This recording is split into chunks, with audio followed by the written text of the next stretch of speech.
Oh boy. So I've always been a big fan of horror movies. You guys know that at this point. And with horror movies, it's natural that you kind of find yourself in the realm of like disturbing or gross out movies. So naturally, whenever I was looking for icebergs to do for a video, I was looking for disturbing movies. And everyone I found had like The Conjuring midway down, and then I'd seen every movie on it. So I wasn't really interested until I found this. User Nice Guy Phil on Reddit has made this horrible creation. I thought before getting into this I knew what like disturbing and gross out movies were because I'd seen stuff like Salo or a Serbian film and stuff like that. To put that into perspective, those are on tier 3 of 8. I didn't even know it could get this bad with a lot of these. And with no exaggeration, I have legitimately lost sleep over this research. I'm not saying that to make myself sound all cool and like, oh, look what I do for YouTube. I'm saying that to say like, if you're sensitive about certain stuff, do not watch this video. I'm gonna try to like be very careful with my wording and just sort of imply some things rather than say them, as you know, being monetized is nice. Again, I won't be showing a lot of images. If this is your first time watching, then I'm sorry about that, but I can't show a lot of these images. I'm normally a bit better with like the editing and illustrations, but I've got to be really careful with a lot of this topic, especially as we get near the bottom of the list. There's going to be like happy music and haha, I'm going to make jokes throughout or try to keep it lighthearted. But in all seriousness, if you are disturbed by heavy content, viewer discretion advised. Also, with a lot of the research for this iceberg, especially the later entries, it's either illegal or I just really don't want to find the original subject matter. But thankfully there were a ton of people on YouTube who were a huge help to me, and a bunch of them were smaller creators. So at the end, I'm going to give them specific thanks, but for now I'll let you know that in the description are going to be the links to several smaller channels that helped me out in making this video. And if there's anything more specific you want to see about some of these topics, I'm sure that they've got a video on it. So I highly encourage you to check them out, as I literally couldn't do this without them. Also, you may notice that this is the first video I'm not wearing a dad shirt, and that is because I am wearing the first official Wendigoon merchandise. Link to it will be in the description. I'm still setting up some stuff on the website, so bear with me if it looks kind of ugly right now. If you're a patron, then stick around to the end to figure out if you're already receiving the shirt or not, or follow the timestamp in the description below, which leads me to say there will be timestamps for every tier, so if the topic of one tier seems a bit much, you can just skip to the next one. We have got a whole lot to cover, so we're going to go ahead and get into it. But as always, and I sincerely mean it, thank you for watching. The first tier of the blue skies is just normie horror movies. And since this is about like disturbing films and we've got a lot to cover, I'm just going to go ahead and throw all these together. Friday the 13th, Child's Play, Scream, Insidious, Conjuring, Annabelle, The Grudge, The Ring, A Nightmare on Elm Street. While good movies are not in the qualifications for this, which makes sense. They're not even in the water of the iceberg yet, but I'm just going to go ahead and skip past those because I have nothing interesting to say. And we're just going to keep rolling on. Tier 2 is where we start with the Grindhouse films. First up is Texas Chainsaw Massacre. This movie was directed by an at the time unknown Tobe Hooper. The movie's rather iconic now as it brought us characters such as Leatherface, as well as an entire series with prequels and sequels. Although the original one still remains in most people's eyes to be the best, as it's the most visceral with its depiction of how these humans are treated. For those that don't know the plot, essentially a group of teenagers get lost while on a trip in Texas and are attacked by a hillbilly murder family. The main idea behind the film is that it's a critique of the meat industry, with the humans in the movie being treated the way that animals are treated within slaughterhouses and meat production facilities. I couldn't find the exact length, but I swear I remember Wes Craven talking and saying that watching Texas Chainsaw Massacre made him a vegetarian. So I guess Tobe Hooper did his job in that regard. Saw is another minimalist horror movie that spawned a series of sequels afterwards. While they got more outlandish with each entry, the core idea of the film is that people are put through these games in which they have to injure themselves in some way in order to survive whatever predicament they're in. This is all done by a serial killer known as Jigsaw in order to teach people what it means to live or to appreciate the life that they have. The original was directed by James Wan, who later went on to do The Conjuring and several other high budget horror movies, but me personally always liked him for what he was, a sort of the guerrilla filmmaker that created such a small contained movie that got the viewer thinking so much. Several people have described it as a thinking man's horror movie, and while I wouldn't really call this like the definitive horror film, I think it's a classic that shouldn't be overlooked. Hostel was a slasher fic that many would say was riding off the coattails of Saw, made by director Eli Roth. Now, you may remember Eli Roth as the Bear Jew from Quentin Tarantino's film Inglourious Basterds. Eli Roth actually appeared in an earlier Tarantino film, that being Death Proof, and the two of them became very close friends, which is what eventually got Eli Roth the role of the Bear Jew. In fact, they became so close with each other that when Eli Roth made his first horror introduction with the film Hostel, Tarantino allowed him to put his name at the beginning, so in the opening of Hostel it says a Quentin Tarantino production. Hostel is a very well-made horror movie, and a lot of people kind of have this idea that Saw was the definitive torture porn entry.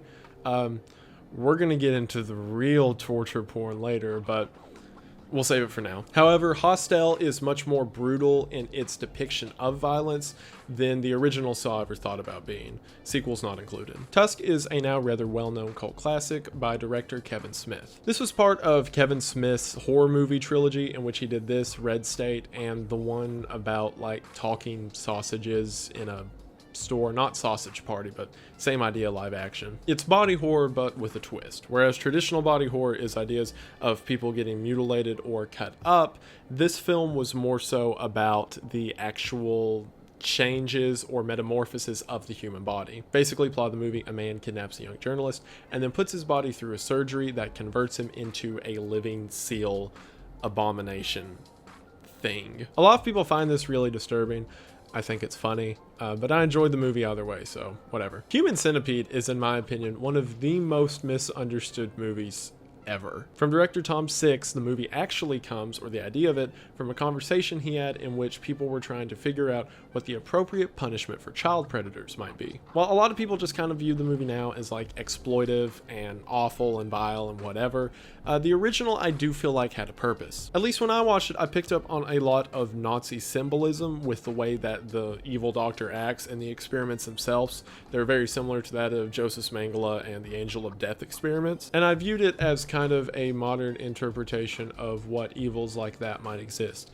Now, it spawned a very meta trilogy in which they reference back to the original movie, especially 3, which was just weird, but the original Human Centipede will probably forever be a cult classic. Midsommar is one of my personal favorite horror movies to come out in the past decade. By filmmaker Ari Aster, who is also known for Hereditary and his short film Something About the Johnsons, which discretion advised when searching that. Midsommar has got to be the only movie I think I've ever seen that truly made me sympathize with a cult. And what's funny is because of the way Ari Aster tells his stories, you don't really realize that's the point it's getting to till the end. This feeling of sympathy is pervasive throughout as you follow the main character, played expertly by Florence Pugh, as her tragedy and strife throughout the story kind of becomes yours. There's this thing Ari Aster said a while back, that his first film, Hereditary, was sort of a movie about families and togetherness, and off of that he said that Midsommar was his breakup film.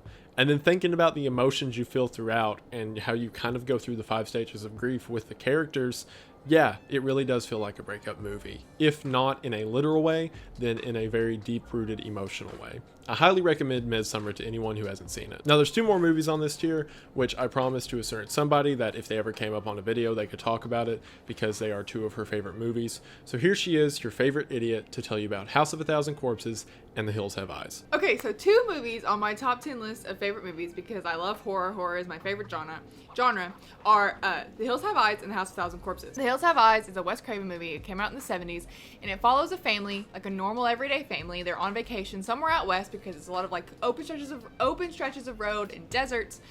And they're in a van, and their van breaks down. So they're basically attacked by this hillbilly family, and they slowly are picking off each member of the like normal family. And then eventually, after part of their family has been picked off, the remaining members of this like normal family start to fight back. And I think the reason it's considered a disturbing movie is just because of all the killing that happens, and there's like the R word, and you know, the people, all these actors have some kind of physical deformity, so you can call it disturbing like that, but it doesn't really get to me in that way. I just like it because it's an old campy 70s movie. But at the end, the family does start to fight back, and you can see like the nuclear family becoming savages, like the savages who were affected by nuclear waste. Ooh. Okay, so continuing on the same list of my favorite horror movies, favorite movies at all, this next movie is probably like my top 5 just overall in general movie, and it is The House of a Thousand Corpses by Rob Zombie.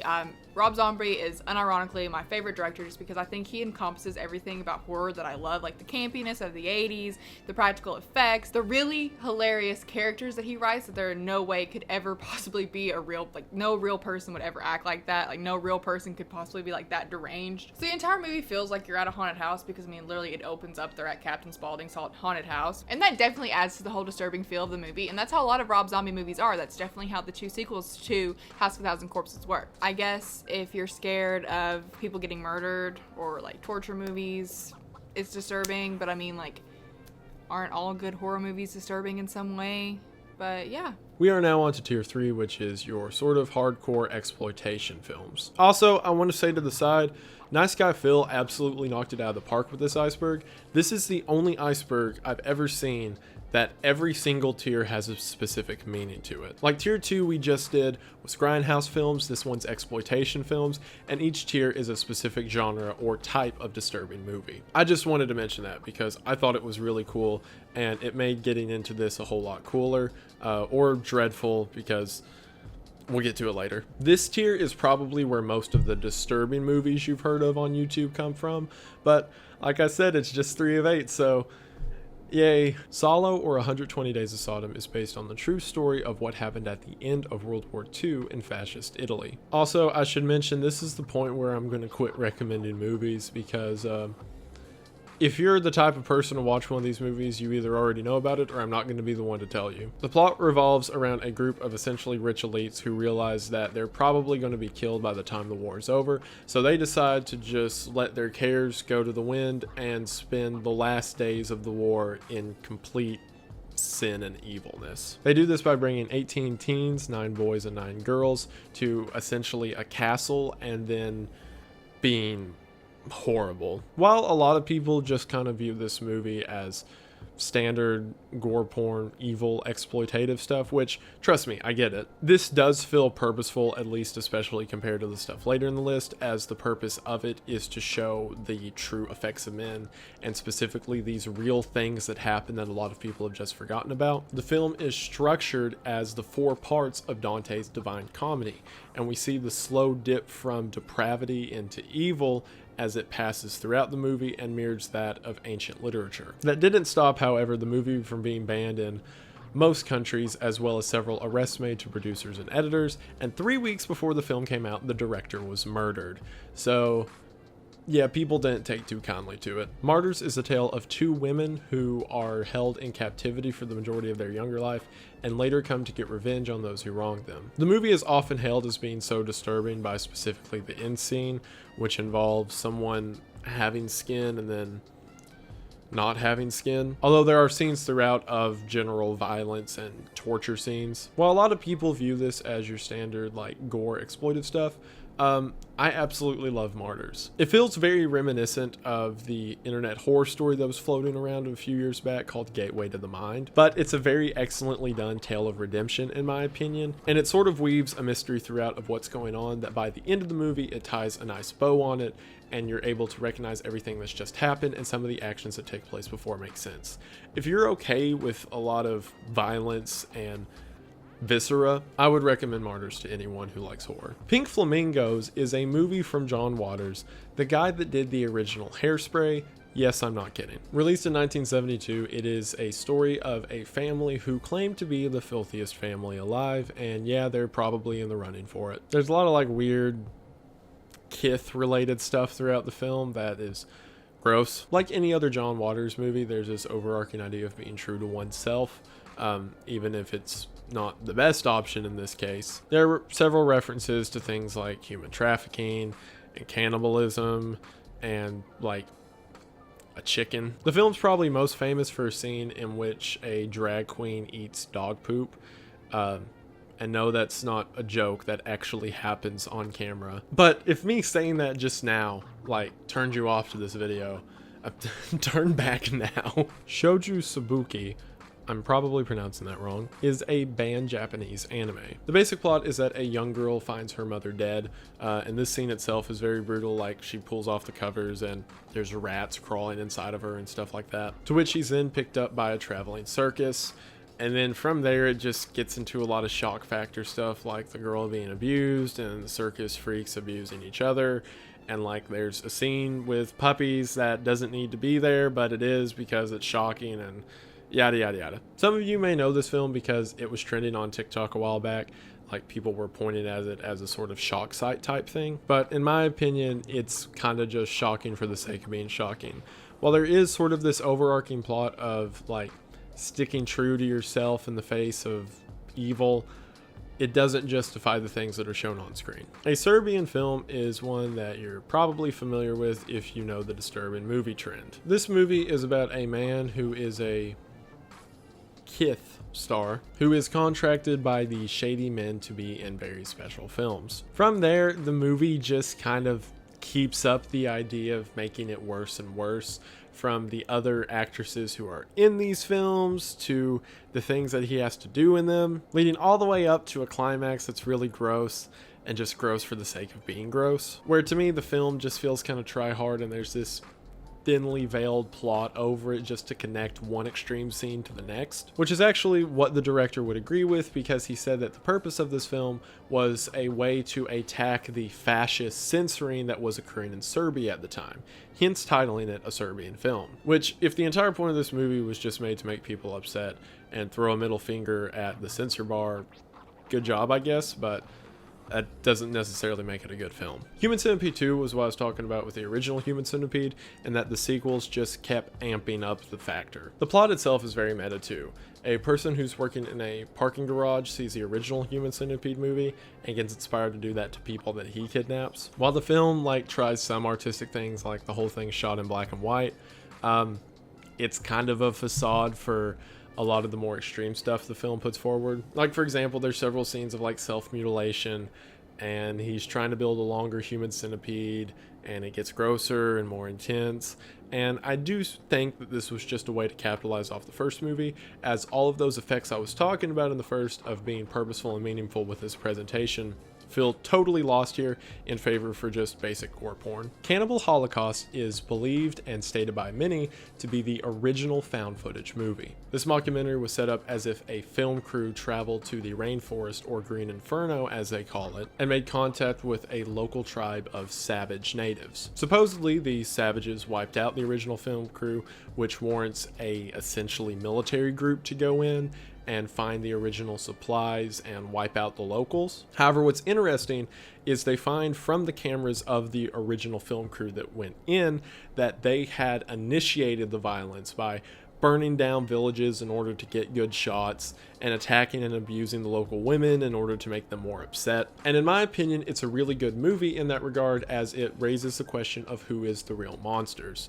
However, that doesn't justify everything that was done in order to make that movie. For example, there are several real animal deaths that occur on screen, such as a turtle, a boar, a tarantula, and I believe a snake. Also, keep in mind, this was before any found footage movie was a thing. So when it came out, a lot of people thought it was real. So real, in fact, that the director was arrested and had to have the actors who died in the film come forward in order to prove that they were still alive. While I personally like it, I understand it's a very intense film that is not for everyone, but if you want to see the original found footage horror movie, this would be the one to check out. The House That Jack Built is a Lars von Trier movie about a serial killer named Jack. The core plot of the movie is divided into 5 sections, with 5 separate incidents in which Jack is carrying out his serial killer rampage. With each one of these, Jack keeps getting better at the killings and more precise in how he handles it. As far as disturbing scenes go, most people point to the 3rd killing of the movie, in which he equates humans to deers and then goes hunting. However, The House That Jack Built is, in my opinion, a very well done film, and the symbolism of the house itself and the eventual lead into the plot of Dante's Inferno, I feel is very well done. And while disturbing, I also wouldn't call it the most disturbing of Lars von Trier's films. In my personal opinion, I would have replaced this on the list with something like Antichrist or maybe Nymphomania, as I feel those two films are more intense in the disturbing respect, but I'll allow it. Suicide Club is a Japanese film about a situation in which several teenagers are attempting to commit suicide. The plot mostly follows that there is this pop band that is subliminally convincing people to kill themselves. So therefore, groups of teenagers that listen to them commit suicide en masse, such as jumping in front of trains or off buildings. And it's pretty over the top with the gore, however the effects are rather dated and kind of silly by today's standards. Aside from one violent scene involving a cat, it's basically your standard fare, oh no, world's ending happening type thing. Tetsuo the Iron Man is a body horror film from Japan, and in my opinion, one of the best I've ever seen. See, body horror now is just kind of recognized as like, let's see how much we can injure someone, and that's where body horror comes from. But for me, it's always been more what still defines a human as a human. I talked about it kind of in my Lighthouse video when I mentioned The Thing, but in movies like The Fly with Jeff Goldblum, whenever you see him as this amalgamation of body parts and you're trying to figure out if that's still a human or not, to me, that's what body horror should be more of. There's this really niche subgenre of body horror films known as melt movies. Melt movies are exactly that. People in the film are melted down, and the horror of it comes from when does that person stop being a person. You can kind of think of this as like the Blob remake and stuff like that, where the horror comes from the impossibility of the human form being broken down to such lengths. Tetsuo the Iron Man feels like a metal melt movie. The basic plot is this metal fetishist has a sort of disease in which random pieces of iron and metal are overtaking his body, and after a man hits him with his car, he begins to slowly infect the man with that same disease. Stop motion is used in order to do these amazing special effects for the time, in which these impossible shapes are coming out of this guy, and he's becoming more iron than human, and it's very well done, and I highly recommend you watch it. So everything that I mentioned in the past years has been movies that I've known about beforehand, and it's been like, yay, cool, horror.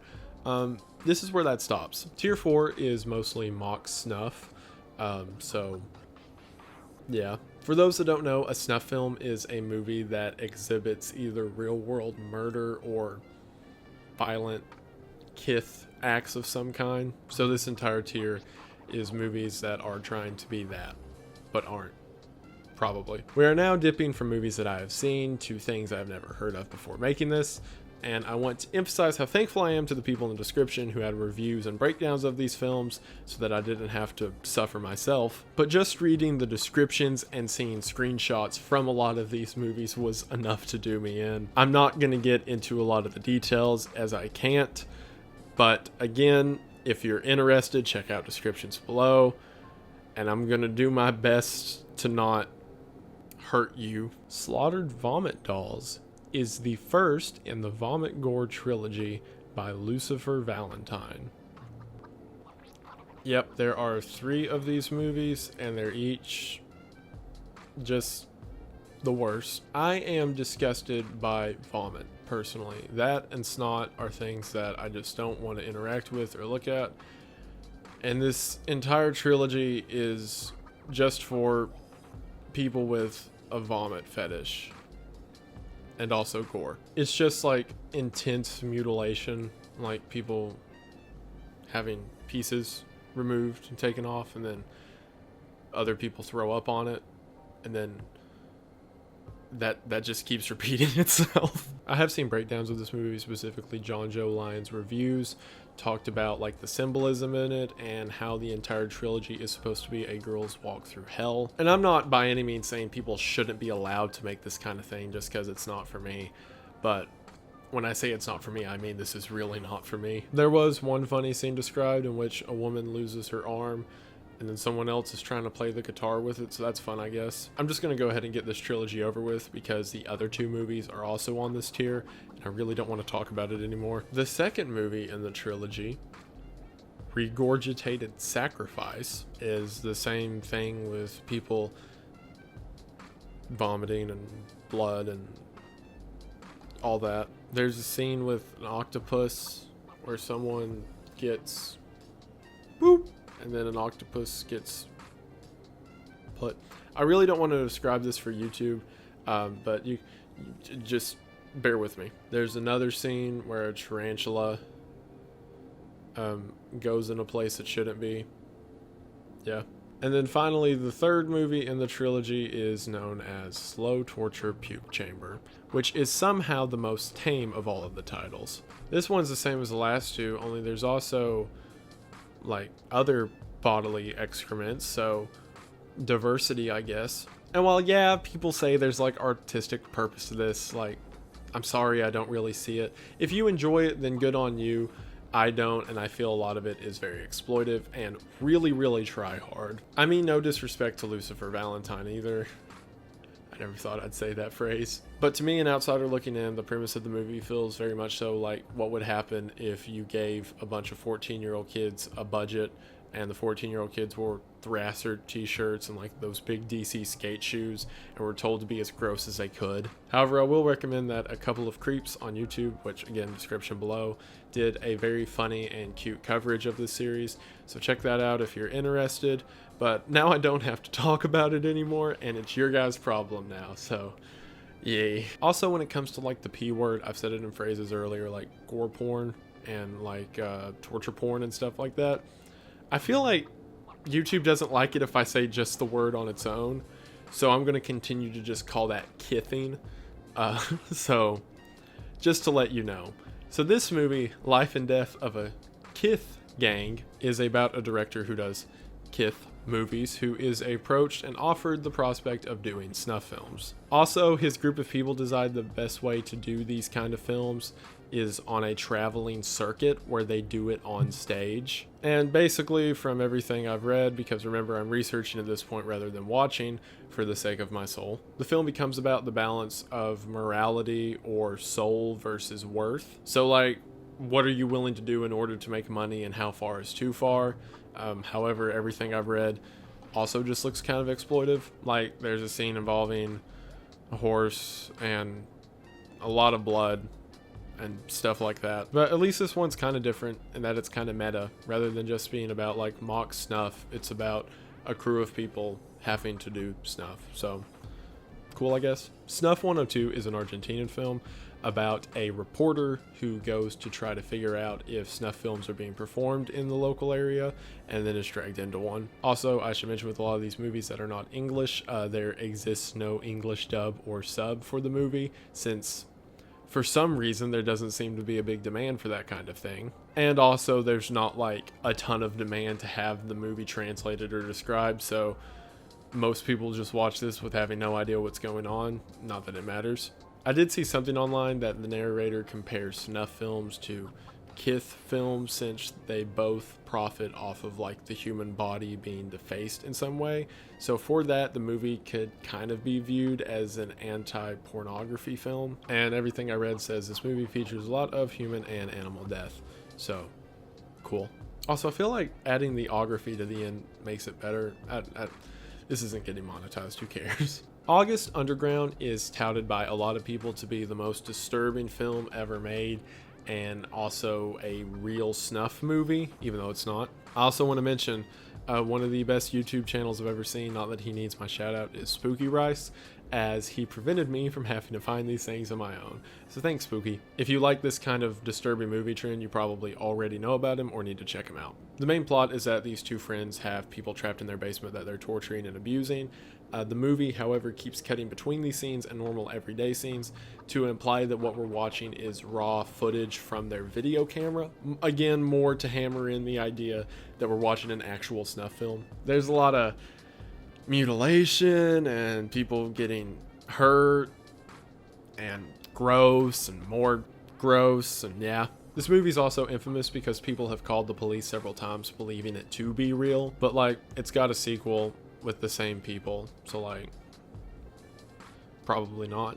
Viva la Muerta is a Spanish movie that is set just after the Spanish Civil War. In it, we follow a young boy whose mother turned in his father to the police, and it's about the boy trying to figure out what his emotions about the world and his family and what he wants is. However, because of this and the fact we're essentially watching the inside of a mind of a young boy trying to figure out the world around him, there's a lot of weird like Kith related stuff that happens, as well as other scenes involving sharp objects. The most noteworthy moment of the whole film is, if you remember the Tauntaun scene from Star Wars Episode 5 The Empire Strikes Back, where Han cuts open the Tauntaun and pushes Luke inside of it.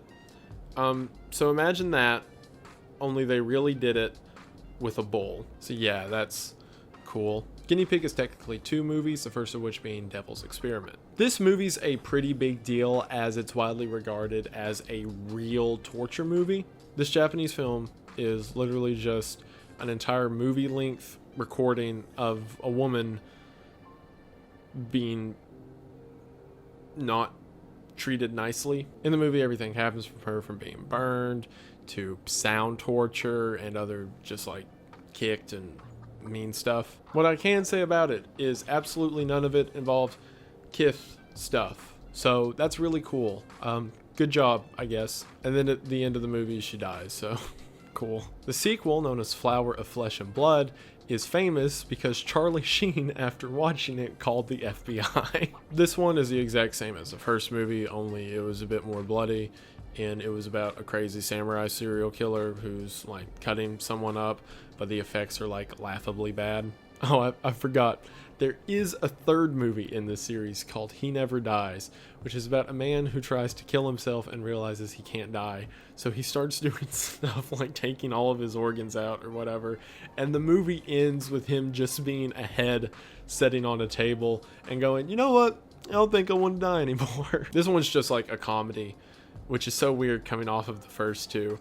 But yeah, like I said, no kithing, so we've made progress that far. Now we're going to look at the complete opposite of no kithing, with a whole lot of kithing in Necromantic. This is about a couple who has an obsession with collecting body parts, which eventually culminates in them getting an entire decomposing person. There's then things performed with said person, as well as other weird stuff in the movie like bathing in blood, and they show a real rabbit dying, so that's gross, I guess. A whole lot of philia involving things of the necro sort, so yeah, real gross. Don't watch it unless you want to. I mean, I'm not your dad.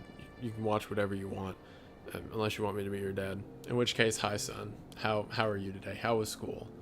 You talk to that girl you like? Come on, let's go play catch out in the yard. I'm gonna keep this up because it means I don't have to talk about the next movies on the list. So how you doing, sport? Champ? Bucko? Yeah. Like, we're not even halfway done yet, and it's to the point that, like, reading these next entries in my notebook here, I'm just like, oh, I have to talk about that one, don't I? And then I get done with it and I go to the next one, I'm like, oh, I have to talk about that one, don't I? Melancholie der Engel, which I took German class, yeah, that's how it's pronounced, which translates to The Melancholy of Angels, is about 2 friends who are nearing the end of their life and decide to just find an old cabin and kidnap people and be gross about it. There's a lot of stuff here to do with like human fluids and other gross things. What is funny reading about it is that there is scenes of animal death throughout the movie, and specifically there's scenes involving pigs and one scene involving a cat. So whenever this movie got denied distribution in, I believe it was the US or the UK, they argued that the scene involving the cat was faked, even though they had told people that it wasn't. So then whenever they were asked about the other animals, the filmmakers were like, no, those were real, but the cat wasn't. Like, why was that the one you felt the need to clarify on? Which I guess leads me to believe it was faked because they didn't deny the other ones, but still, like, what? Where the Dead Go to Die is an animated anthology that looks like the cutscene from an early 2000s video game. After doing research into it, it's because the film's creator pretty much did every single process of the animation cycle, which is a big deal and should be commended, until you realize like what the content of the film is. Basically, the plot is it's a 3-part anthology film, with the connecting through line being this demonic Labrador that's telling people to do evil demon stuff. It's really gross because there's like things involving animals and like things involving a pregnant woman and other like really gross over the top stuff, but it all looks like that really awful Ratatouille spinoff Ratatouille. So why it's really evil and you don't want to think about it, there's this part in your brain that's like, character move funny. It really does look like an old Silent Hill video game, and I mean that in the worst way. Juvenile Crime, also known as Schoolgirl in Cement, is about the real-world story of Junko Furuta. Probably pronouncing that wrong. One day while on the way home from school, Junko was kidnapped by 4 local high school boys who were in the Yakuza. They then kidnapped her, locked her in their parents' basement, and did completely unspeakable things to her over the course of 44 days. While not to go into too much detail, when she was eventually found, she had been hurt to the point that her brain had decreased in size from lack of nutrition and injury. Other details of the story become increasingly frustrating, like only 4 days into the torture cycle, the police actually visited the house and didn't look any further into the house, which may have saved Junko's life. Junko was actually found through an accidental confession in which the boys were being interrogated over a different missing girl. They thought they were referring to Junko, and one of the boys gave away where they put the body, not even knowing that Junko had been missing, or not knowing that she was still missing for this time. Because of the boys' age involved, they were giving very light sentences. As a matter of fact, they're all out now, although 3 of the 4 have already been back to jail for some form of violent crime, which, yeah, imagine that. The judge said during the court proceedings that what had been done to her was so horrible that surely her soul is still wandering the earth, cursed and afraid. During the readings of what happened to her, people in the courtroom began to faint, and Junko's mother was put into a intensive care psychiatric facility. Also, reading this got really sad in some cases, especially near the end. It did get to me a bit whenever her classmates essentially read their eulogies at her graveside, and just realizing that this amount of evil happened to someone who was 16 years old, it does hit home pretty hard. One of the more bright things to come out of it is her future employer, or who would have been her future employer, officially gave her the job and then brought the parents the uniform she was going to wear, and the school gave her a diploma to the parents, so to say that she graduated and things like that. That was really depressing. I need to pick it back up. Let's go back to the dad thing. You want to go fishing, boy? All right, I'm better now. So there are 3 movies about this event involving Junko, the most popular of which being a film known as Cement, which from my understanding is like more respectful to the character. This movie, Juvenile Crime, is not that at all. It's just a long movie that shows in excessive detail what happened to her, and there's not really a point gleaned for it, or it's not done in any way to like bring sympathy to her. From all the reviews I read, it's just an exploitive movie of a real world tragedy that happened to this young girl. Philosophy of a Knife is a film about Unit 731, which is a real world unit that operated under Imperial Japan during World War II. While many are familiar with the atrocities committed by Germany during World War II, not many are that familiar with Japan's. Unit 731 specialized as a bioweapons facility in which they were testing the effects of certain biological factors and diseases on people. The way they did this was by kidnapping large groups of people or telling them they were going to work for, say, a lumber company or something related, and they were then used as human experiments. Most of them were used to test things such as the bubonic plague, which was actually then later tested on random cities and villages in China in order to see the effectiveness of it. One of these strains was so effective that it was attached to an airplane, which was then going to be used to attack San Francisco, according to records. However, 5 weeks before then, the war ended. The movie Philosophy of a Knife shows what some of these experiments were in gruesome detail. Some of these include killing people using a decompression chamber to test the body's resilience to pressure. Others are freezing limbs of people until they become completely hard all the way through, and then pouring boiling water on them to see the effects, as well as supposed real footage of the aftermath of some of these experiments, as well as the mass graves that were created. Also, I should mention that in the real world, several members of Unit 731 were granted amnesty by the United States in order to become part of the American Biological Weapons Program, much like how the Germans were with Operation Paperclip, so that's cool. We are now halfway done with the iceberg, so pat yourself on the back and get ready because it just gets worse. So now in tier 5, since every tier is its own category, tier 5 would be that of like depravity and extremism. Like if you take all the branches from where horror originated and see French extremism as the root of American Grindhouse and stuff like that, this would be what would happen if French extremism just kept going. So while a lot of these are films with a plot, they mostly just exist to be as brutal as possible. Starting with our first one, Girl Hell 1999. This one's really weird plot-wise. It's about a couple of guys who like attack women a lot. And then there's weird elements in it like family kithing, as well as like this weird subplot with a homeless woman who seems to be nice, and then the girl who is being attacked kills her for some reason. Honestly, compared to some of the stuff in tier 4, it's not that bad, but it is probably the peak of like Japan weirdness, at least so far for the list. Ostermontag is where it gets, hoo boy. So in researching this one, like people were talking about clips and scenes from it, like this isn't that bad, but then everyone kept referencing the end scene. Everyone's like, oh yeah, that end scene, that did it for me, that's one of the worst things I ever blah blah blah.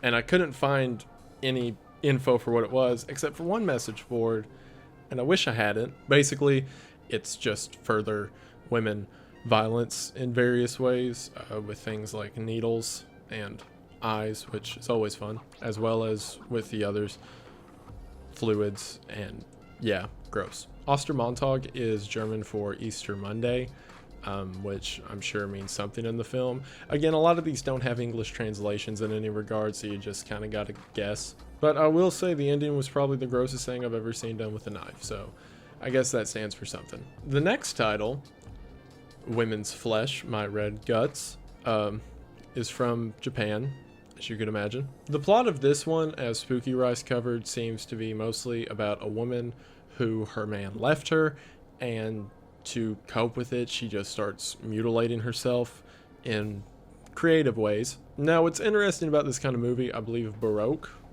was the production company that made it, is at the end of the films they'll show trailers to other Baroque films, which gives us our first preview of something we're going to see a lot of in the later tiers, as they gave the trailer to something called Rare a Dead Person, which is random clips of a dead person or peoples. There's going to be more depravity like that later on, but right now we're still in the movies. Tumbling Doll of Flesh is similar to Guinea Pig, which I mentioned in the last tier, although this one involves more kithing. The basic plot of it is a girl is hired to be in an adult film, and then they keep ramping up and getting her to do stuff she doesn't want to do until it gets to the point that no one would want to do, and she's killed and the guy she's with is killed, and it's a big blood fest. The more creative part from this movie was a scene in which the tongue was being cut with various cutting objects. I think a lot of people view this one as so hard because the way it's shot implies that it was a real event,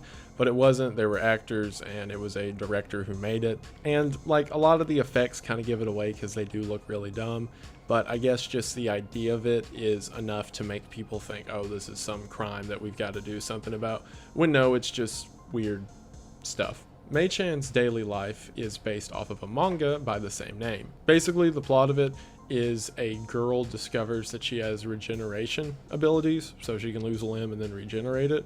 So a rich client decides to start renting her out to other rich people so that they can do depraved things to her, and she'll miraculously recover from it.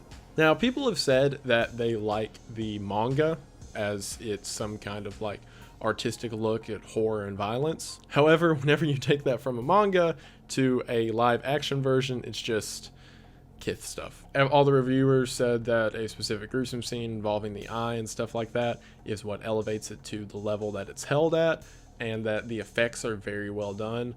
So, I mean, well done. The Taming of Rebecca is a Kith film from the 1970s. At one point, it was ruled by a government board that's apparently job was to review adult films for some reason, as being one of the world's most depraved examples of the adult film industry. The plot's just gross. It's your standard gross adult film plot. There are a few things that make it stand apart from your standard adult film, like mutilation or whatever. The most interesting part of the whole thing is that the director of the film was later arrested for shooting a man in an ice cream parlor, supposedly trying to rob an ice cream parlor. So yeah, good for him, I guess. He didn't kill the guy, and then after he got out of jail, he went to college and became like a software engineer, which, okay. The Necrophiles is a film about a zombie that is brought alive by a satanic cult that goes around murdering and kithing women. The entire thing is on YouTube for one, and looks like it was filmed on an iPhone, but I've got to say, it's the funniest thing on this entire list. Like, at one part in the film, they tried to conjure a demon, so they just tie a baby doll to a string and then fly it around the room chasing people, and the acting is hilarious, and it's all hilarious. I think that the creator of this Iceberg legitimately put this on here just to make me feel better. Like, if anyone is this far down and getting depressed and like destroyed by everything that they're reading, this is an alleviation from it. Here, I'll play this clip.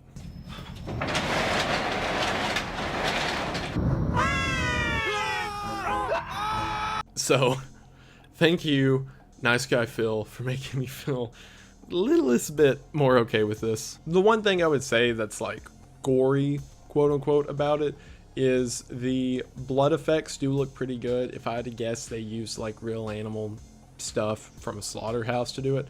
So, I mean, it looks pretty good, but the plot's so absurd and the stuff around it's so absurd, and yeah. Eccentric Psycho Cinema is a 7-movie collection that is based around the concepts of girls being kidnapped and then bad things happening. There was a lot of like review boards that I pulled for these videos because, again, I don't want to watch them where I can't watch them, and one of which called this the worst film series of all time. And I don't think that was in a quality way. I think it was in a psycho cinema way. It's your standard like torture flick where it's just like an hour of gross stuff. The grossest part is at the end, the killer always collects souvenirs from his victims and they're always gross. So that's cool. A lot of these plots, like once I'm this far down, they just kind of feel similar, like this, a guinea pig and stuff like that. It's just like, aha, how gross can we be to this woman for an hour and a half? And that's the whole plot. Gateway Meat is the final part of Ron DeCaro's The Bright Side trilogy. I looked into a lot of the Ron DeCaro stuff, and in this realm of extreme violent movies, he's kind of held as sort of like a good director, or at least that's what the reviews I read would say.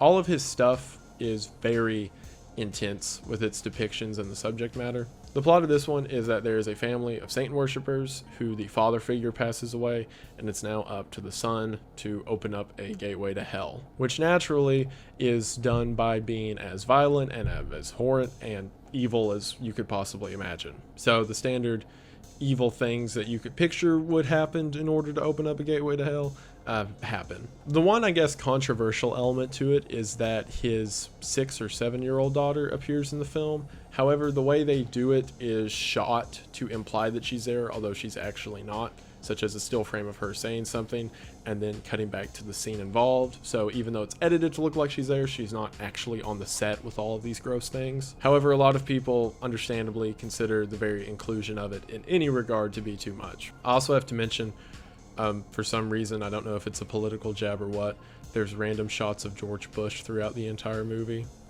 Like, as they're murdering people, the camera will pan and there will just be like a picture of George Bush on the mantle.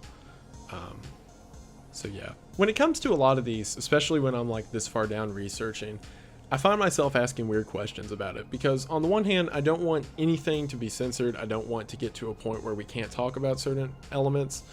But at the same time, I don't want them proliferated to a degree that this is what we think like art needs to be, or what we think shocking needs to be. Because it's always a weird balance to strike, and especially when you get into more political ideas of if people are voting or going towards things that have dangerous effects, shouldn't we show those dangerous effects to the people?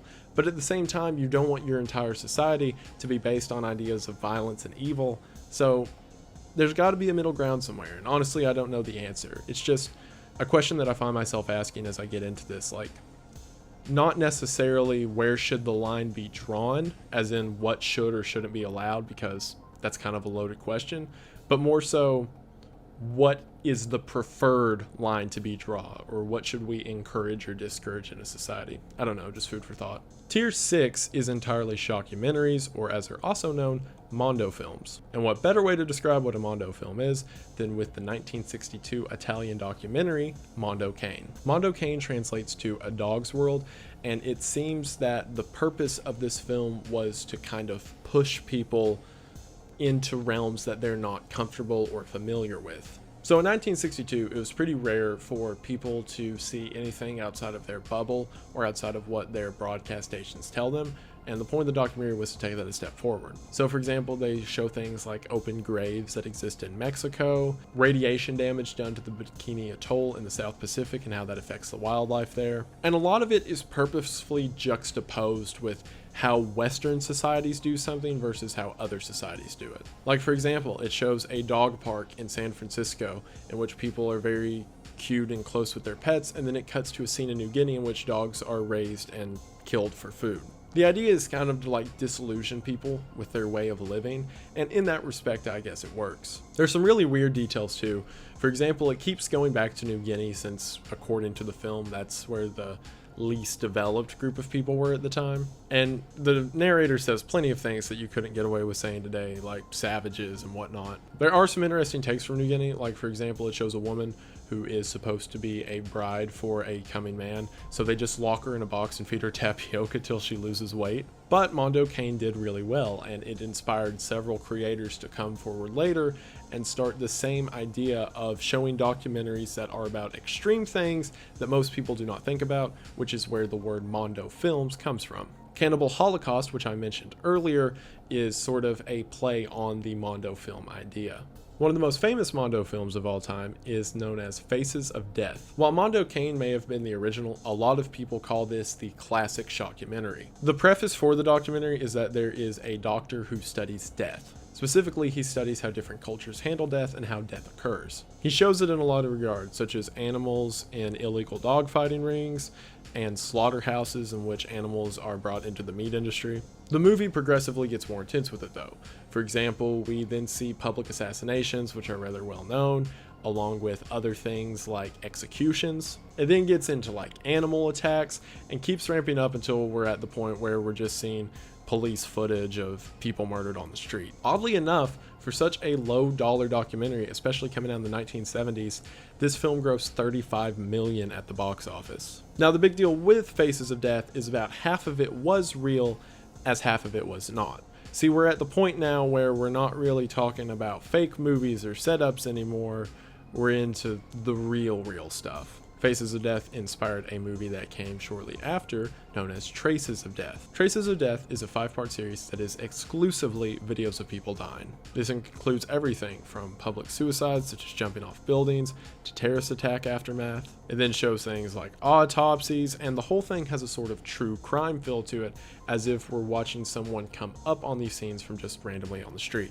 When I talked about Rare a Dead Person at the end of Woman's Flesh, My Red Guts earlier, this is the kind of stuff that was in Rare and the kind of stuff you see throughout this tier. By the end of the movie, it gets pretty intense with images and videos of war deaths as well as tribal deaths, showing everything from cannibals to other ritualistic killings. But hey, the movie had metal bands make it an original soundtrack, so that's cool. Junk Films is the same kind of idea. Specifically, the guy who directed it is from Japan, and he travels the world just recording and photographing different images of death. Junk Films has no through line. Sometimes there's explanation given through subtitles that are put on screen, but other than that, it's just a random assortment of these clips put together. It's done in such a way as to portray death as a very objective thing and not put any meaning or reason behind it. Everything in here is shown from car crash victims to wartime tragedy, and even things like in India where they have open-air cremations. It's just different looks at death from around the globe. Africa Adito, or as it's known in English, Africa Blood and Guts, is a British propaganda film that was made in 1966. See, this was right after Britain extracted itself from the African colonies, so for the first time in a long time, Africa had independence. The purpose of this film was to show the uprisings and wars that occurred in the area in a very brutal and intense way, as to say that Africa is not ready for Britain to let go of it. I should also mention that Britain hired the same crew who did Mondo Cane to do this film, knowing that they wanted it to be as brutal and realistic as possible. The film takes place over the course of 3 years and shows things like the Congo Civil War, as well as mass executions that occurred from one group of people to the other. And while it is interesting because some of these events, like the slaughtering of thousands of people, the camera crew does state that what you are witnessing is the only record that will ever exist of this event, which is humbling. However, as Roger Ebert says, this entire movie is a propaganda flick that does not give context to the events that are shown. For example, you can watch two people fight it out with each other and say, oh, it's because I didn't step in and get involved, but you don't know any of the conflict that's going on or the reason for the fighting itself. It's especially funny that Britain denies that it owned the African colonies, when they literally made a propaganda flick to encourage them to continue to own the colonies. But to this day, it exists as a very odd and weird piece of history. Similarly, Buried in the Sand is a pro-American flick of the war in Iraq. Buried in the Sand, or its full title, Buried in the Sand: The Deception in America, shows all of the stereotypical things you would expect out of an anti-Middle East pro-American flick,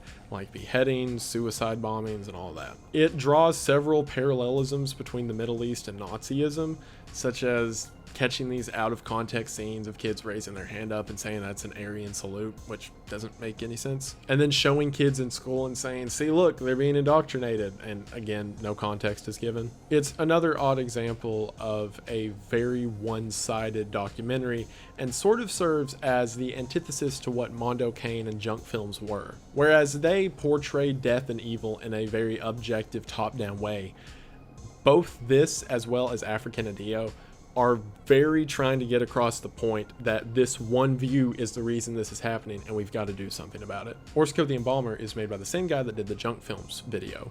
So again, we have a very objective bipartisan view of death and destruction. Orsko the Embalmer follows an embalmer in Borgata, Colombia, by the name of Orsko. This region of Colombia is particularly known for the violence and death rate that it has. So much so that several scenes in the movie in which they find the body are very telling of the area around it.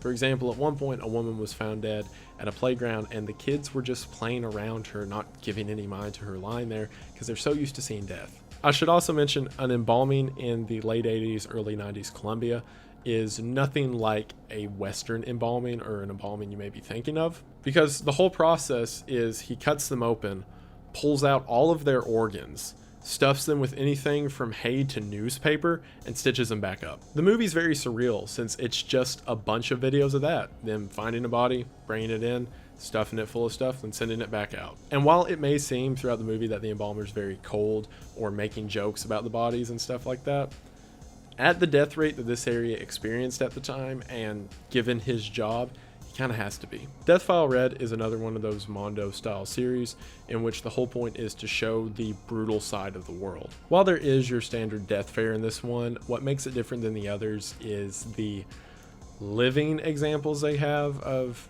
sickness in the world. Like, sure, there's clips of self-immolation and whatnot, but what sets this one apart from the rest is the disabilities that are shown. For example, people with birth defects and children in very sad circumstances that kind of serve to just point a finger at it. Now, with Junk Films and Mondo Cane, this is once again a very objective look at it. Like, they're not trying to get a point across, they're just showing what's being seen. And the film doesn't do any more to hammer in a point rather than showing these illnesses and effects that are happening to people in less developed regions. And it's not like this is where you should donate or help money. It's again just showing what's happening. Banned from Television touts itself as exactly what the title proclaims, that these were clips that were supposed to be used for television sets that are not allowed for obvious reasons. There is a narrator giving context, but this is another one of the collective tape versions, similar as many describe to a true TV set. So the idea behind it is, say that you have an episode of Cops and midway through there's a car wreck and someone brutally gets killed. If they got footage of that body, then according to this, it would wind up on banned from television. And that's what the entire 3-film series is. Just collections of things that were supposedly meant for TV, and then something happened and they can't be used. Black Metal Veins follows 5 heroin junkies on their journey of heroin. This documentary was directed by Lucifer Valentine, the same guy who did the Vomit Gore trilogy, also known as my favorite director. I know Lucifer's active on YouTube. Again, didn't think I'd say that line. So if you're watching this, or if you ever do watch this, I don't hate you. I just want to talk. This, like many Mondo films, is a very objective look at what's going on, as director Lucifer Valentine agreed to simply record them as they go through this experience and not interact in any way. Or by interact, I mean call the police or something. Near the beginning, one of the 5 dies in a drug deal gone wrong. And then later in the movie, one of them overdoses and dies on camera.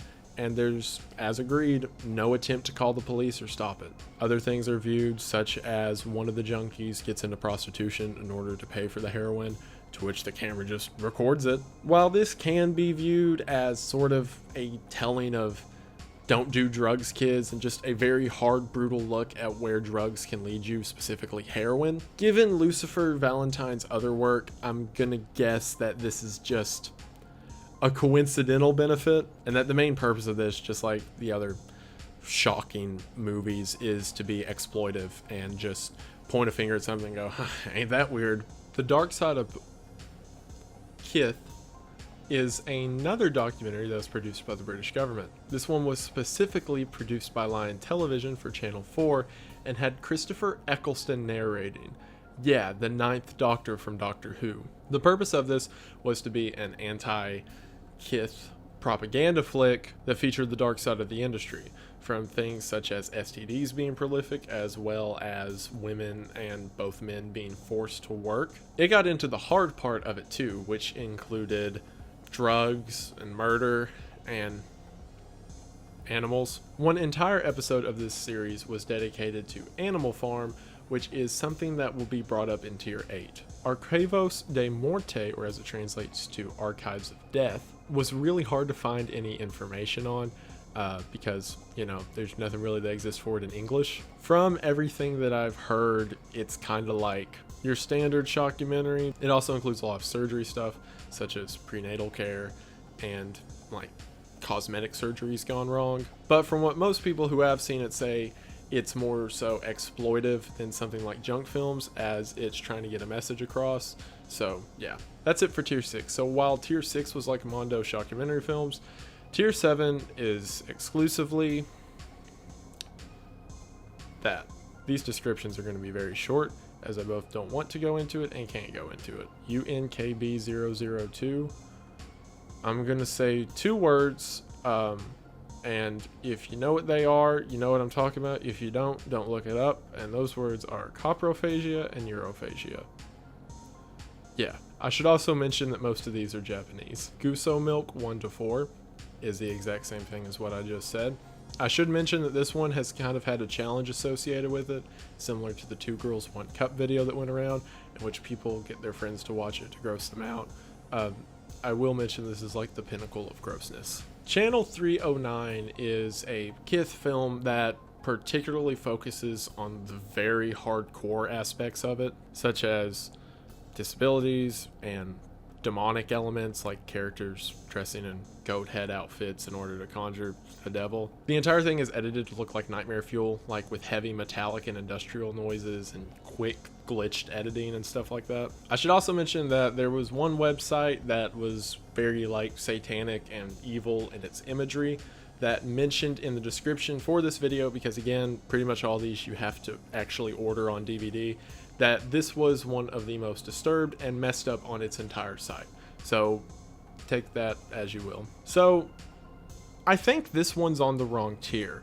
Death to Kafar roughly translates to death to the infidel or death to the non-believer, and from what information I could find, it seems to be a propaganda flick from the Middle East against outsiders. So it's clips of like people being beheaded and murdered and executed and things like that. I think this belonged on tier 6 because it feels like a Mondo film and there's no reference to Kith that I can find. So that's just my theory. But imagine this as the opposite of the Buried in the Sand one I mentioned in the Mondo one, as it's told from the opposite point of view. Squirmfest is the stuff I mentioned a minute ago, only this one has bugs too, like maggots and worms. So that's cool. I'm not even going to say the title of this one. And it's that. It's just that. It's literally a combination of those things, and it's horrible, and I don't want to live on this planet anymore. In my notes for this one, it's literally just a sad face, because that's how it makes me feel. Kuso Limitless is another Japanese flick that is all the things that I've mentioned before. Moving on. The Motel Files and Other Random Cuts is made by the same people that made the Channel 309, and it's the exact same thing. It's cuts of violence and grossness, with the catch being it's set in a hotel, and it's the exact same editing style and everything I mentioned for Channel 309. So the KT trilogy is hard to find any information on. There were different things that said it was KT trilogy but didn't really make sense. I did find one blog post where someone mentioned this one, and it's just like the same grossness as Squirmfest and all those, so yeah. Saudi Scream is Imagine Guinea Pig, and I keep referencing that one because it's the standard for like just a video about a woman being tortured. So Imagine Guinea Pig but with kithing, and then there's sequels to it, and apparently the sequels are like weird parodies of the Saw movies where there's these traps, only in this one they don't die if they lose. Yeah, you get it. Jinky Jinky 18, 19, 21. So one of the sources I was using for all of these, because they actually talk about them, is horrornet.news, in which they have reviewers who watch this absolutely depraved stuff and describe what's in it. And I should mention that someone who has seen pretty much everything I've mentioned beforehand said this was the one that broke them. So cool.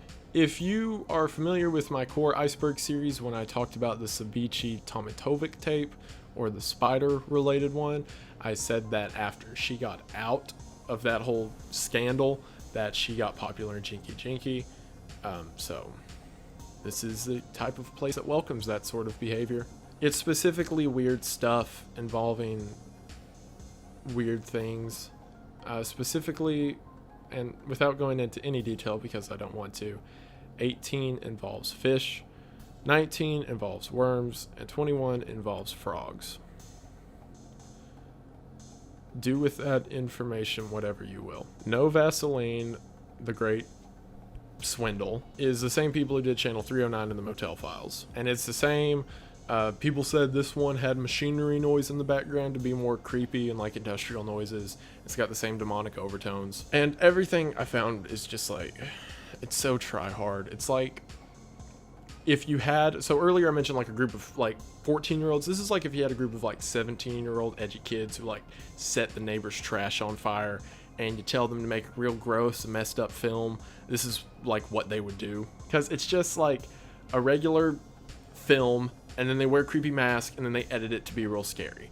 So yeah, they also have elements of like blood and violence and all that, and I get this is something you wouldn't want to watch. Just because you don't want to watch it doesn't mean it's like effective horror, but whatever. I'm finally done with tier 7. I hated that. That's the worst one.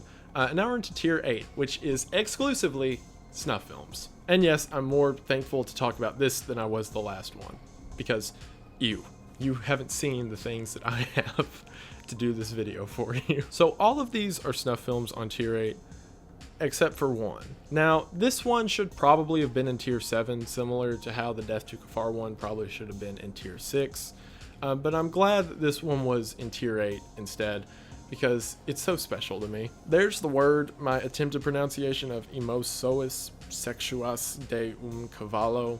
I don't speak Portuguese, I'm sorry. So I originally saw this and had no idea what it was. And then a good friend came along and helped. If you remember my core Iceberg series, I talked about a guy who helped me figure out what some of the core definitions mean.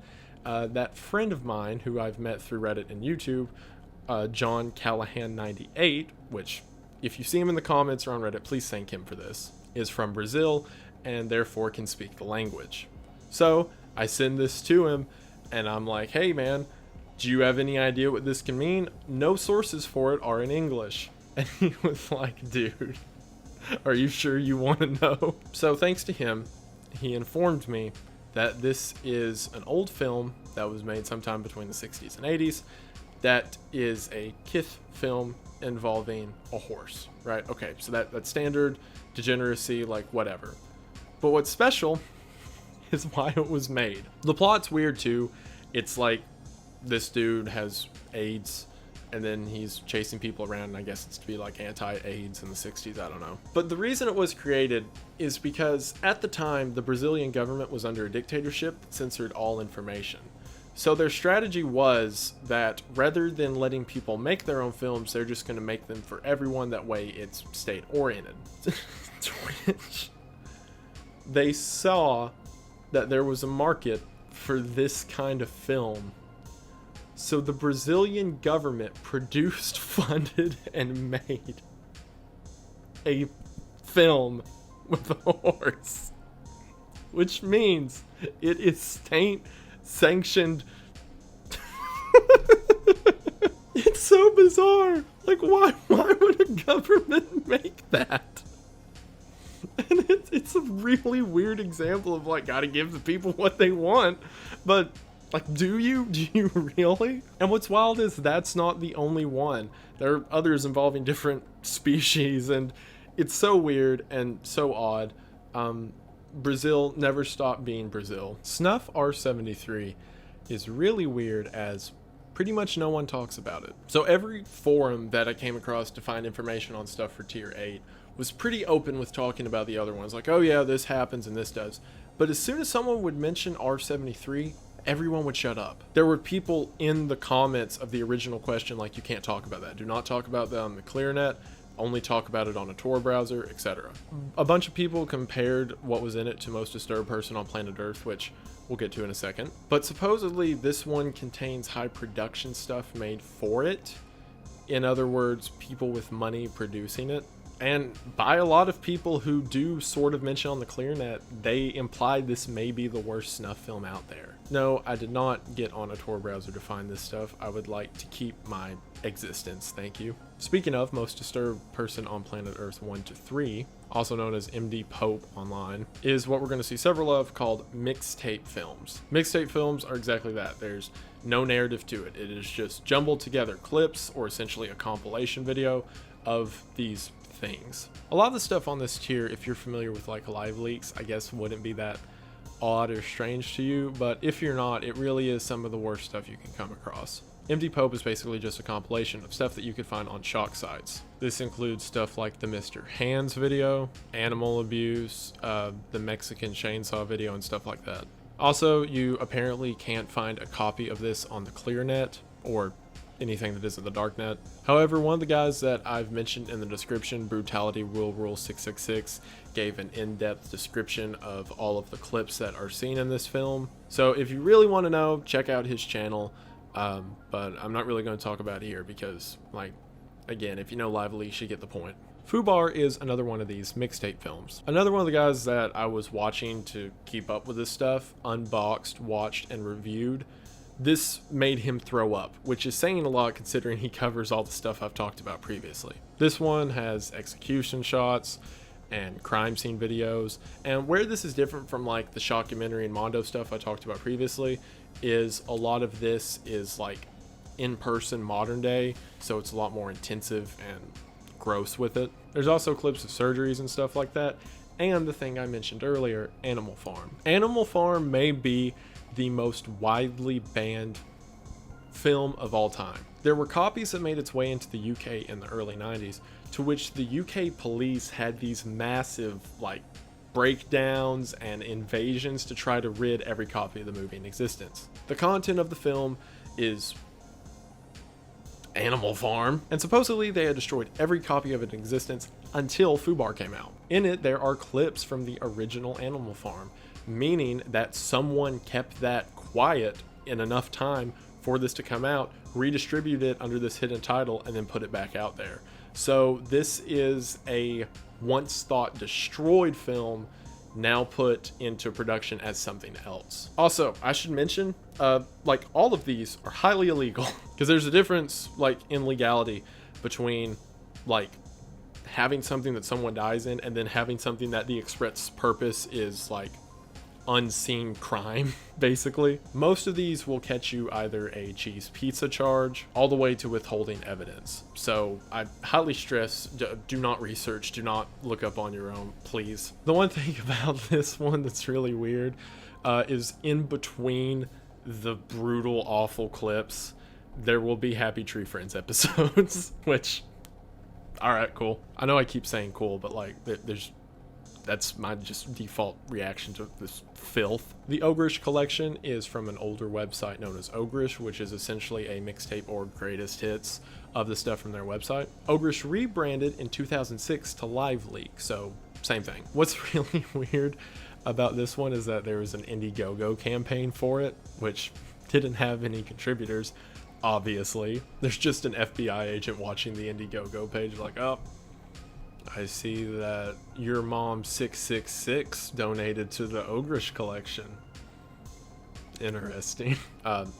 That Gore Volume 1 and 2. Only evidence I could find that this thing exists was from a French website, and I don't speak French. Supposedly this one is just several clips of body harm throughout and heavy metal played over it, and by body harm I mean like stuff that could kill you body harm. There's also several like different videos that apparently claim to be it, but the original one supposedly contains cheese pizza, so gross. I can't say these names. I don't want to say these names. This is awful. You can go back and look at the tier when I screenshot it earlier, but I'm not doing this one. It's a mixtape like all the others, just horrible, gross, disgusting things. It's again only distributed on the dark web as with these others, and it's live leak and gross and evil and awful, and yeah. Finally this one, Registros Feitas 3, sure. Once again, John Callahan 98 helped me with this one because all the results were in Portuguese. Not that I'm complaining. This one's also a mixtape of crimes against people and murder and all that fun stuff. The difference in this one, I guess, from other ones is there's several factory and industrial accidents included that you would see on Live Leak, so I guess that's variety. And it, like all these others, is just further examples of depravity on film set to music in a illegal film collection. So yeah, and we are done. That's it. That's the entire disturbing movie Iceberg. I'm going to go clear my browser, drink coffee, and cry. I do want to say though, when you get hyper focused on this stuff, it's really hard to recognize how put away and shamed it is by the rest of society, because whenever you're looking at it, you're just saying, oh, this is how the world is, this is how evil is, and it can really get you down. But I want to emphasize that you got to go looking for it, and anything that you go looking for, you're going to find. As depressed and awful as you want to view the world, is as awful as you're going to find it. And to get to it, you've got to ignore all the beauty that's around you in forms of art, forms of expression, forms of people. And yeah, while it's interesting to kind of poke your head into the rabbit hole and see how awful it gets, you got to remember to take your head out every now and then. So while it's fun to look at it, and while I enjoyed bringing this topics to you, because I think that there's always going to be this thing in people that kind of want to see how bad the world can get, I also want to emphasize that it's really not that bad. Because yeah, the world can be a pretty messed up place, but it can be a pretty cool place too. Part of that positivity is you all watching this video. For me, a small-time creator who is now having more subscribers and views than I've ever thought I could have or know what to do with, and I sincerely want to say from the bottom of my heart, thank you. Thank you for watching. I mentioned in the beginning, but I want to give specific shout outs to some of the people who made this possible. If you enjoyed this video, I highly encourage you to go to one of their latest videos and just say thank you, because I sincerely mean it. Without them, this would not be possible. So thank you, John Joe Lyons Reviews. Thank you, Couple of Creeps. Thank you, La La Lottie. Thank you, Unboxed, Watched, and Reviewed. Thank you, Brutality Rule 666. Thank you, Spooky Rice. Thank you, Cinema's Underbelly. And thank you, Matt's Movie Mania. Also, like, there's not a YouTube channel for it, but thank you, HorrorNet.com, for reviewing and watching all these so I didn't have to. And I mean it from the bottom of my heart, guys. Thank you for watching. I mentioned at the beginning that I was going to explain this shirt thing to the Patrons. If you were a $20 patron or a Warden level patron, on or before the month of January, do not buy one of these shirts. You've already earned one. You were supposed to already receive it, but I messed up on how to do the shipping stuff because I'm a dummy. Unless you just want a second one, you are going to be having one sent to you as soon as Shopify stops with the updating and all that. So again, unless you just want two, if you were a $20 patron, January or before, don't buy one of these. All the $20 patrons from February on are already working their way towards ordering the next shirt. But again, January before, don't buy. Cool. Once again, thank you all for watching. Thank you so much to all of my subscribers. You all mean the most. A massive thank you to all my patrons, and a huge, huge thank you to my top tier patrons. Thank you, Kayla. Thank you, Peth. Thank you, Eddie. Thank you, Benjamin. Thank you, Tim. Thank you, Publius. Thank you, Saucy. Thank you, Neoclassical Succubus. Thank you, Steven. Thank you, Marcy. Thank you, Kevin. Thank you, Cody. Thank you, Cum Ranger. Thank you, Xavier. Thank you, Alvaro. Thank you, Damman. Thank you, Alex. Thank you, Florum. Thank you, Firestar. Thank you, Joseph. Thank you, Dread Zeppelin. Thank you, Gus Norco. Thank you, Goose Coom. Thank you, your boy, the real Cody. Thank you, J-Bops. Thank you, Kenny. Thank you, Jakey. And thank you, Bryson. You all really do mean the most. And as always, I know I say this, but you don't know how much I mean it. I couldn't do it without you guys. I'm going to lie down now that I don't have to talk about this anymore.